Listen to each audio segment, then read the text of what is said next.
So my name is Vance Thompson. I am originally from Maryville, Tennessee. I live in Knoxville, Tennessee now. I teach at the University of Tennessee School of Music and lead the Knoxville Jazz Orchestra. I guess first of all, tell us a little bit about what you do with the KJO. Well, I started it in 1999 as, I'd been living in Chicago. I lived in Chicago from 94 to 99, and I got really interested in writing for big band while I was up there. And when I came back, there wasn't a band that was, together here locally that I could write for. But when I started thinking about, who all the players were in the area, I realized there were enough people for a good big band. So I just kind of started as like really a garage band that played jazz big band music. Then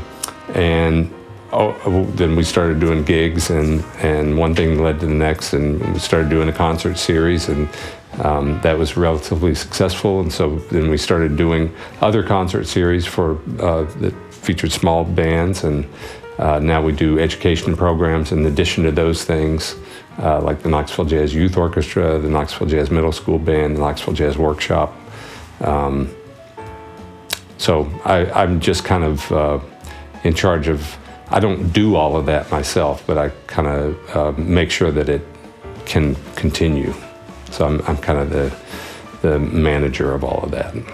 When you started the band, who would you say were your strongest composer influences in big band?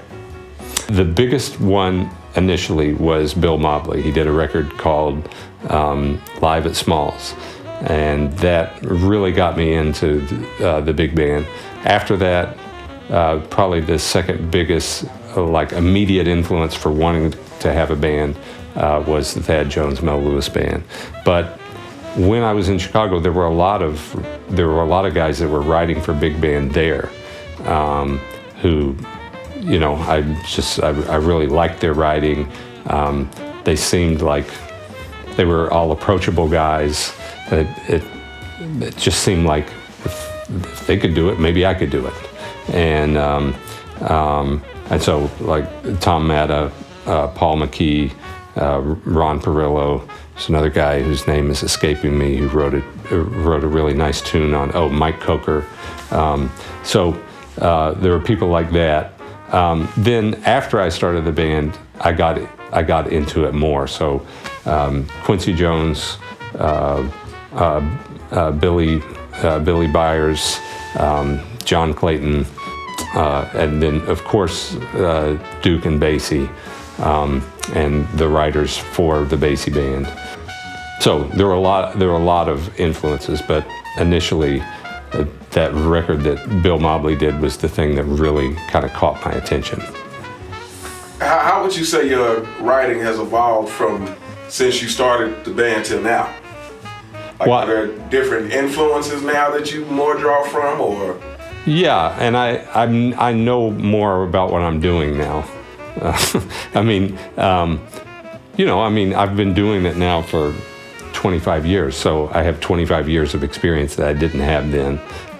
So I have not just one approach to doing things with the band. And I think that's the biggest thing. I've heard a lot more music, and I've written a lot more music, and I can get to more stuff at the piano. And so, when I first started the band, I was just trying to figure it out. I mean, I'd literally written 4 big band arrangements when I first started the band, and now I've written hundreds of them. So I think that's the biggest difference. So how many albums does the KJO have out? We've done 7 that I can think of. Not all of them are still available. Some of them, we sold out of and didn't, never made available digitally, but yeah. So talk about some of the albums you've done and maybe the inspiration not only behind the compositions you decided to record for the album, but also the personnel you decided to bring in for some of those albums. To me, the best one that we did was the one that we did with your father, Donald Brown. a blues man from Memphis, and getting to collaborate with him on, it's all his compositions, but getting to collaborate with him on what the song selection would be, kind of the general shape of each of the arrangements, and then who we wanted to bring in as guest artists. That was a real high point for me for the band. The band was in top form as far as the personnel goes, and all the guest artists that we brought in really added a lot too. So Donald Brown played piano on the whole thing. Bill Mobley contributed 2 arrangements and came down and rehearsed the band on those arrangements and conducted them during the recording. Greg Tardy was tenor soloist. He was somebody who I had heard when I was in Chicago. He was living in New York, but he came to Chicago once with Tom Harrell, and he came another time just to play a local gig with the organist Melvin Ryan and trumpeter Brian Lynch. And that was the first time I heard him, and that made a real impression on me. And so having the opportunity then to bring him down and work with him on that was really exciting. And then we also brought in, we did the record in 2 different recording sessions. The first one in January with Greg, and then in September of that same year, we brought in Stefan Harris on vibraphone and John Clayton on bass, and that added a whole new dimension to the band as well. I guess it was interesting to me to kind of get a behind-the-scenes picture of what was going on in Donald's mind in choosing, like, the song selection and how he thought the record should be paced, the type of variety and how you think about the variety between songs. It's not just about the tempo or whatever. So that was a really great experience. What about some of the other albums? The other album sucked. No. Okay, so another album that actually came out really nice was our Christmas record, and that one, we do an annual Christmas concert at the Tennessee Theater, and at the time that we recorded the record in 2011, and we'd been doing a Christmas concert for 7 or 8 years at that point, and so I'd accumulated a bunch of original arrangements, and so we just,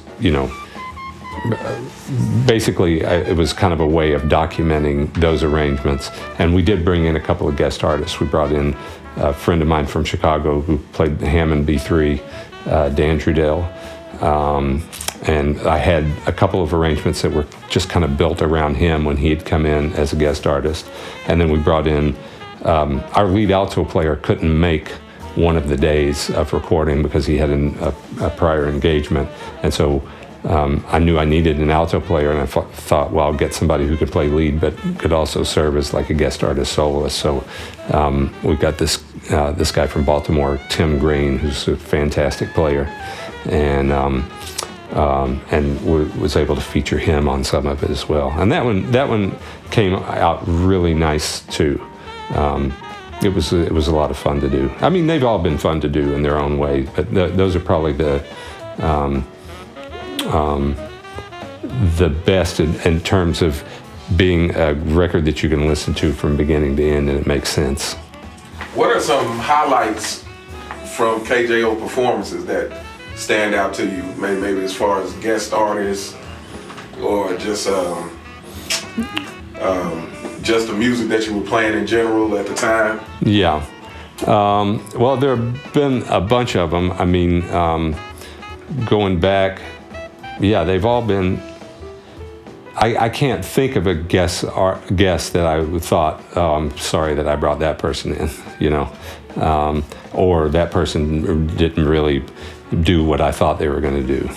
So they've all been positive experiences. And there are some that stand out for different reasons. Being able to work with James Moody, bringing him in, and we did that at the Fairbanks Roasting Room in Bearden, which is about a 300-seat venue, and just being able to be around him for a couple of days and watch him in the rehearsal, and then watch the difference in him in front of the audience. That was pretty amazing, I'm